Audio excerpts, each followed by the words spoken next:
सोचिए, अगर डायबिटीज को कंट्रोल करने और अपनी सेहत को पूरी तरह से बदलने का कोई बहुत ही आसान तरीका हो तो आज हम बस एक ऐसे ही छोटे से लेकिन बहुत पावरफुल बदलाव की बात करने वाले हैं। जरा सोचिए, अगर अपनी हेल्थ को बेहतर बनाने के लिए सिर्फ एक चीज बदलनी हो तो वो क्या होगी? चलिए इसी सवाल का जवाब ढूंढते हैं। और इसका जवाब शायद जितना हम सोचते हैं उससे कहीं ज्यादा आसान है। बस अपने खाने में तेल कम करना। जी हाँ, सुनने में बहुत सिंपल लगता है ना? लेकिन चलिए देखते हैं कि ये छोटा सा कदम हमारी सेहत के लिए कितने बड़े बड़े बदलाव ला सकता है। तो शुरू कहाँ से करें?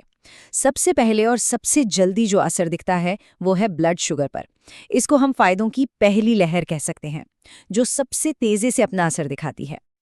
देखिए, होता क्या है कि जब हम कम तेल वाला खाना खाते हैं तो खाना खाने के बाद जो ब्लड शुगर अचानक से ऊपर चला जाता है ना, जिसे ग्लूकोज स्पाइक कहते हैं, ये उसे रोकने में मदद करता है।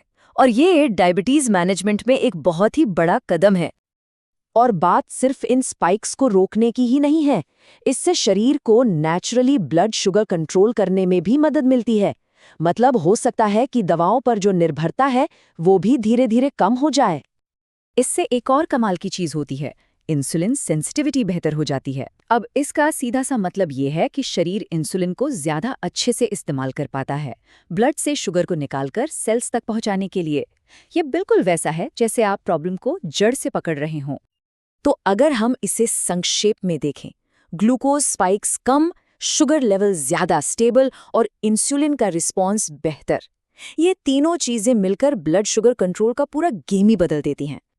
लेकिन कहानी यहीं खत्म नहीं होती। फायदों की जो दूसरी लहर है वो सीधे हमारे दिल की सेहत पर असर डालती है। और ये एक और बहुत ही जरूरी एरिया है। खाने में तेल कम करने का सीधा सीधा असर हार्ट हेल्थ पर पड़ता है। और हम सब जानते हैं कि डायबिटीज और दिल की बीमारियां अक्सर साथ साथ चलती हैं, इसलिए ये कनेक्शन समझना बहुत बहुत जरूरी है। तो ये काम कैसे करता है? ये बैड कोलेस्ट्रॉल यानी LDL को टारगेट करता है। ये वही वाला कोलेस्ट्रॉल है जो हमारी नसों को ब्लॉक कर सकता है। तो जब हम तेल कम खाते हैं तो इसे कंट्रोल में रखने में मदद मिलती है। इतना ही नहीं, ये हाई ब्लड प्रेशर के खतरे को भी कम करता है, जो दिल की बीमारियों की एक और बड़ी वजह है। सच में ये देखकर हैरानी होती है कि कैसे एक छोटा सा बदलाव इतने सारे फायदों से जुड़ा हुआ है।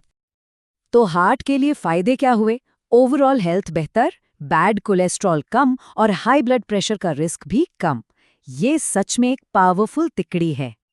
पर रुकिए, अभी और भी है। फायदों की जो तीसरी और सबसे बड़ी लहर है ना, वो पूरे शरीर पर असर डालती है, जिससे हमारी ओवरऑल वेल बीइंग सुधरती है। इसे आप एक झरने की तरह समझ सकते हैं। सबसे पहले ये वजन को मैनेज करने में मदद करता है, फिर ये असर लिवर फंक्शन और डाइजेशन को बेहतर बनाने तक पहुंचता है, और आखिर में इससे एनर्जी और मेटाबॉलिज्म भी बढ़ता है। मतलब एक अच्छा बदलाव दूसरे अच्छे बदलाव को खींच कर लाता है। तो इन सबसे क्या पता चलता है कि ये सिर्फ एक डाइट टिप नहीं है, ये उससे कहीं ज्यादा है। ये एक हेल्दी लाइफस्टाइल के लिए एक बिल्कुल नई मजबूत नींव रखने जैसा है। आखिर में सारी बात इसी पर आकर टिकती है। ये एक हेल्दी लाइफस्टाइल को बढ़ावा देता है। ये सिर्फ तेल कम करने के बारे में नहीं है, ये एक ऐसी सोच बनाने के बारे में है जहां हम लगातार अपने लिए बेहतर चॉइस करते हैं। तो जाते जाते एक सवाल छोड़ जाते हैं। खाने में तेल कम करने जैसा एक छोटा सा बदलाव किसी की भी हेल्थ की पूरी कहानी को कैसे बदल सकता है? ये सोचने वाली बात है ना?